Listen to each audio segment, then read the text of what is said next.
Pemirsa, dalam rekaman pembicaraan tentang perpanjangan kontrak Freeport yang diduga melibatkan Ketua DPR Setia Novanto, ada nama lain yang disebut-sebut dalam percakapan itu, yakni Menko Polhukam Luhut Binsar Panjaitan. Luhut disebut 17 kali dalam rekaman antara Setia Novanto, pengusaha Reza Khalid, dan Presiden Direktur Freeport Ma'ruf Syamsuddin. Menariknya, Luhut justru merasa tidak terusik dengan penyebutan namanya dan bahkan menyebut langkah Sudirman Said yang melaporkan Setia ke MKD sebagai langkah aneh. Kita akan mencoba menganalisa sikap Luhut ini dari aspek ketatanegaraan, dan di sisi lain ada juga kesan bahwa Setia Novanto mencoba menyerang balik Menteri ESDM Sudirman Said dengan berencana melaporkannya ke polisi. Sudah ada dua narasumber, yang pertama adalah ahli hukum tata negara, Bang Refli Harun. Selamat malam, Bang. Ya, selamat malam. Ada juga peneliti Formapi, Forum Masyarakat Peduli Parlemen Indonesia, ada Bang Lusius Karus. Selamat malam, Bang Lusius. Selamat malam. Saya ingin ke Bang Refli terlebih dahulu. Dari awal Presiden Joko Widodo ingin atau berkomitmen memberantas mafia di bidang migas maupun tambang. Nah, langkah dari Sudirman Said melaporkan Setia Novanto dan kasus rekaman ini ke MKD adalah ingin patuh terhadap sikap Presiden itu. Namun kita beberapa waktu yang lalu cukup dikagetkan dengan ada satu menteri yang namanya disebut-sebut dalam rekaman itu, yakni Pak Luhut, yang justru menganggap laporan Sudirman Said aneh. Menurut Anda ini dalam satu perahu, namun justru malah menganggap sikap koleganya aneh. Apa pendapat Bang Rafli? Ya, yang aneh kalau berbeda dalam satu perahu. Yang aneh justru malah berbeda dalam satu kabinet. Tapi begini, saya ingin mengatakan bahwa memang yang namanya langkah untuk kemudian berpartisipasi dalam pemberantasan korupsi ini selalulah menjadi langkah yang selalu kontroversial. Ya, tidak semua orang bergembira, happy, bahkan ada sebagian orang yang merasa diserang.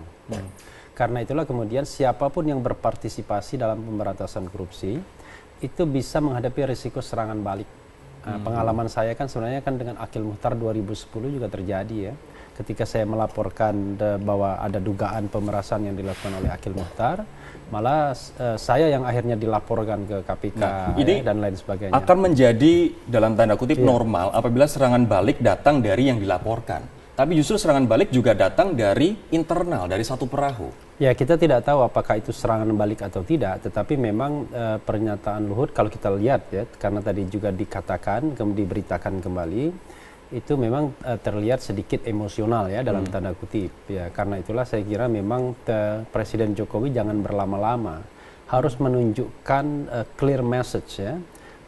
Pesan yang jelas terhadap upaya pemberantasan korupsi ini, termasuk juga bagaimana upaya kemudian menghilangkan calo-calo di sektor pertambangan ya, migas dan lain sebagainya. Nah, karena itu menurut saya ini harus diambil alih oleh Presiden dan Wakil Presiden. Jangan membiarkan ini menggantung seolah-olah terjadi perbedaan pendapat di antara menteri-menteri di pemerintahan Jokowi. Antara Sudirman Said yang kemudian melaporkan kepada MKD dengan Luhut yang kemudian mengatakan bahwa laporan itu aneh ya. Jadi perbedaan pendapat seperti itu menurut saya tidak baik. Tapi Presiden dan Wakil Presiden sangat marah, namanya dicatut dalam rekaman perbincangan itu. Sementara Luhut disebut 17 kali dalam rekaman pembicaraan tersebut dan tidak terusik, dan bahkan menyebut laporan dari Sudirman Said rekannya sendiri aneh. Menurut Anda layakkah sikap yang disebut 17 kali tapi merasa tidak terusik?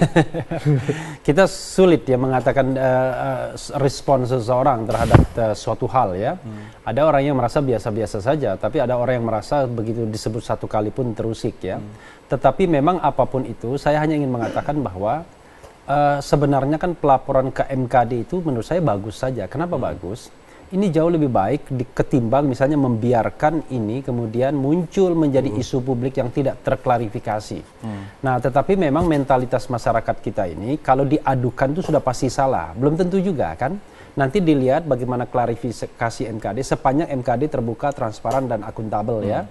Nah, sehingga kemudian nanti kalau seandainya bersalah tentu harus dihukum sesuai dengan pelanggarannya, kalau tidak kemudian dilakukan rehabilitasi, kan seperti itu. Nah, tetapi kan kadang-kadang orang mengatakan mungkin juga seperti Pak Luhut ya, mengatakan bahwa langkah seperti itu mungkin dianggap mencari popularitas dan lain sebagainya. Padahal menurut saya terlepas dari motifnya, kalau saya pribadi, upaya untuk berpartisipasi dalam pemberantasan korupsi adalah upaya yang harus didukung dari segenap penjuru gitu. Kalau Bang Lusius melihat ini aneh tidak sih laporan ke MKD? Sejak awal kami bilang bahwa ini terobosan bagus yang dilakukan oleh Menteri ESDM guna membongkar praktik yang diduga bukan praktik baru ya, praktik permainan politisi bekerja sama dengan pengusaha untuk kemudian bisa mendapatkan untung dari perusahaan atau dari apapun namanya, itu sudah praktek yang sering terjadi. Dan kita tahu bahwa beberapa koruptor yang berasal dari DPR itu menjadi koruptor karena permainan kasus-kasus gitu ya, permainan kasus-kasus dengan pengusaha seperti itu dalam rangka meminta fee. Dan ketika kemudian Menteri ESDM ini melakukan pelaporan terkait dengan dugaan pelanggaran kode etik yang dilakukan oleh Setia Novanto, saya kira ini sebuah terobosan bagus yang bisa dijadikan pintu masuk sebenarnya oleh siapapun penegak hukum maupun oleh MKD untuk membongkar berbagai praktek pelanggaran atau penyimpangan yang terjadi selama ini yang dilakukan oleh DPR dengan bekerja sama dengan pengusaha di luar sana. Jadi saya kira ini sebuah langkah bagus yang mestinya didukung, sehingga kemudian kita berharap presiden dan wakil presiden tidak kemudian hanya ngomong di media soal kemarahan mereka terkait dengan penyebutan nama mereka atau pencatutan nama, tapi mereka harus bisa kemudian memberikan pernyataan yang lebih tegas, sikap resmi mereka terkait dengan dukungan mereka kepada Menteri ESDM. Saya khawatir kalau Menteri ESDM-nya dibiarkan sendiri berjuang melawan serangan balik yang dilakukan oleh pihak Setia Novanto dan kawan-kawan, itu dia tidak terlalu kuat, sehingga kemudian butuh ketegasan dari presiden dan wakil presiden. Kita harus akui bahwa di dalam MKD sendiri, ini saya ingin berbicara terkait dengan sidang etik besok yang dilakukan oleh MKD, ada berbagai macam fraksi di sana, berbagai perwakilan dari berbagai partai politik. Kita juga tahu bahwa kasus Donald Trump yang kemarin, kita bisa menilai bahwa MKD masuk angin, dikarenakan sanksi yang diberikan sangat ringan, hanya teguran tertulis begitu. Bagaimana bisa kita menjamin agar MKD besok tidak kembali masuk angin? Ya, saya kira anggota MKD itu sendiri sudah membaca sendiri atau mendengar sendiri bagaimana publik berharap apa yang harus mereka lakukan untuk memproses kasus dugaan pelanggaran kode etik terhadap Pak Setia Novanto. Dan MKD itu tidak bisa dengan sendirinya diharapkan independen ya, karena anggota-anggota MKD itu adalah wakil dari partai politik. Sehingga sulit kemudian untuk berharap bahwa mereka bisa dengan sendirinya terbuka atau transparan seperti itu. Sehingga kemudian memang ada beberapa hal yang diharapkan kepada MKD, bagaimana bisa mereka meyakinkan publik bahwa mereka tidak sejak awal masuk angin. Dan saya kira terobosan atau langkah yang paling mendesak untuk mereka lakukan bagaimana sejak awal mereka mengumumkan kepada publik bahwa rapat-rapat yang dilakukan oleh MKD terkait dengan proses pelanggaran kode etik yang dilakukan oleh Pak Setia Novanto itu dilakukan secara terbuka.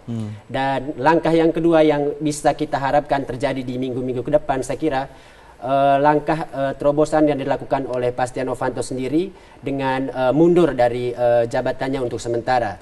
Ini kemudian kita harapkan supaya kalau Pak Setia Novanto sendiri ingin martabat dan citra DPR ini tidak hancur karena dirinya, maka dia punya tanggung jawab untuk kemudian memberikan kesempatan kepada MKD bersidang dengan leluasa terhadap dirinya dan menghindari kemudian intervensi-intervensi yang mungkin muncul dari dia maupun dari kelompok KMP. Baik, terlepas dari MKD besok, saya ingin kembali ke terkait dengan statement dari Luhut Panjaitan. Apa sebenarnya sih tugas dari Menko Polhukam itu, Bang Refli? Kalau misalnya kita melihat dari pernyataannya sepulang dari Australia yang menyatakan bahwa ini adalah laporan tindakan yang aneh begitu. Nah, saya akan memberikan kesempatan untuk menjawab Bang Refli, namun kita harus jeda terlebih dahulu. Kami akan segera kembali setelah jeda berikut ini.